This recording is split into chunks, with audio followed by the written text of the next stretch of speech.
ಕುಡಿಯುವ ನೀರಿನ ಪೈಪ್ಲೈನ್ ಜೊತೆಗೆ ಕಕ್ಕಸು ನೀರು ಬೆರೆತದ್ದರಿಂದ ಇಂದೋರ್ನಲ್ಲಿ 7 ಮಂದಿ ಪ್ರಾಣ ಕಳೆದುಕೊಂಡರು ಮತ್ತು 149 ಜನರು ಆಸ್ಪತ್ರೆ ಸೇರಿದ್ದಾರೆ.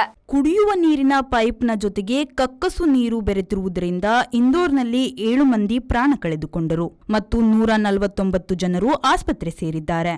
ಮಧ್ಯಪ್ರದೇಶದ ಇಂದೋರ್ನಲ್ಲಿ ದಿಢೀರನೆ ಗಲೀಜು ನೀರು ಪೂರೈಕೆಯಿಂದ ಜನರ ಬದುಕು ಅಲ್ಲೋಲಕಲ್ಲೋಲವಾಗಿದೆ.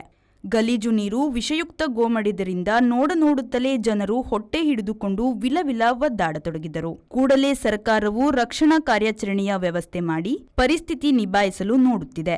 ಈ ಸಂಬಂಧ ಇಲ್ಲಿನ ಒಬ್ಬ ನೀರು ಸಿಬ್ಬಂದಿಯನ್ನು ಕೆಲಸದಿಂದ ಕಿತ್ತು ಹಾಕಲಾಗಿದೆ. ಜೊತೆಗೆ ಇನ್ನೊಬ್ಬರನ್ನು ಅಮಾನತು ಮಾಡಲಾಗಿದೆ. ಟಾಯ್ಲೆಟ್ ಹರಿಯುವ ನೀರಿನ ಕೊಳವೆ ಮತ್ತು ಮುಖ್ಯ ನೀರು ಹರಿಯುವ ಕೊಳವೆಗಳು ಉಜ್ಜಿ ಒಡೆದು ನೀರು ಕಲಬೆರಕೆಗೊಂಡು ನಂಜುಗೊಂಡಿರಬಹುದು ಎಂದು ಕೆಲವು ಅಧಿಕಾರಿಗಳು ಹೇಳಿದ್ದಾರೆ. 2025ರ ಡಿಸೆಂಬರ್ ಮಧ್ಯಭಾಗದಿಂದ ಈ ಸಮಸ್ಯೆಯು ಇಂದೋರ್ನ ಭಾಗೀರಥಿಪುರ ಪ್ರದೇಶದಲ್ಲಿ ಕಂಡುಬಂದಿದೆ. 7 ಮಂದಿ ಈ ಕೊಳಕು ನೀರಿನಿಂದ ಮರಣ ಹೊಂದಿದ್ದಾರೆ ಹಾಗೂ 149 ಜನರು ಆಸ್ಪತ್ರೆ ಸೇರಿದ್ದಾರೆ. ಈ ಸಾವು ಕೊಳಕು ನೀರಿನಿಂದ ಆಗಿದೆ ಎಂದು ವೈದ್ಯರು ತಿಳಿಸಿದ್ದಾರೆ. 149 ಜನರನ್ನು ನಗರದ 27 ಆಸ್ಪತ್ರೆಗೆ ಸೇರಿಸಿ ಕ್ರಮವಾಗಿ ಚಿಕಿತ್ಸೆ ನೀಡಲಾಗುತ್ತಿದೆ ಎಂದು ಜಿಲ್ಲಾ ಮ್ಯಾಜಿಸ್ಟ್ರೇಟ್ ಶಿವಂ ವರ್ಮಾ ಹೇಳಿದ್ದಾರೆ.